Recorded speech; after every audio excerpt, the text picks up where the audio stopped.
Комбајните влегоа во нивите, почна жетвата на јачменот. Првите ожнеани снопови ветуваат род подобар од ланскиот, но како за кого? Проценка слободно 500 кг, а дека е составот на почвата послаб 250 до 300. Во споредба со ланската година мислам дека е за нијанса подобро, бидејќи пролета имаше доста дождови. Околу по 200 кг од декар, те толку да кај нас. Повечко не да, како секоја година и ваа година. И на сушата и на врнежливата година таа е истата. Ако да видиш ланската и ваа година под удара, целани божем суша, викаме слава. Сега истото. Но поголемите приноси не секогаш се гаранција за успешна жетва. Полните вреки малку вредат ако треба да се продадат речиси за џабе. Цената моментално е 8-9. Треба да биде од 12 до 15, па нешто да има ќари, иначе нема.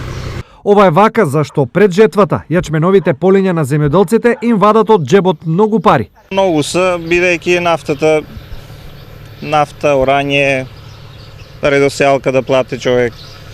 Препаратите за третирање хербицидите исто се скапи. Прехрана, ѓубривата се прилично спрема стандардо скапи. На голем ќар од жетвата не се надеваат ниту комбајнерите, особено оние кои жнеат во Штипско и Карвинско.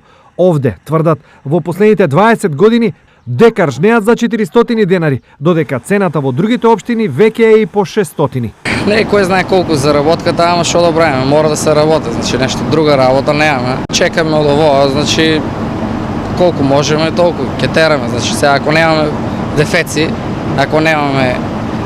ќе биде се уред работа. Ако има дефеци, скапо е, значи оправките се скапи на во возило. Лошо или арно, јачменот е зрел и мора да се жнее. Есапот и комбајнерите и земјоделците ќе го прават на крајот од жетвата. Разликата е што првите парите ќе ги добијат веднаш, вторите на нив ќе чекаат по откупот. Вкупно, во источниот регион ќе се жнее на околу 5000 хектари, од кои се очекуваат близу 20.000 тони принос.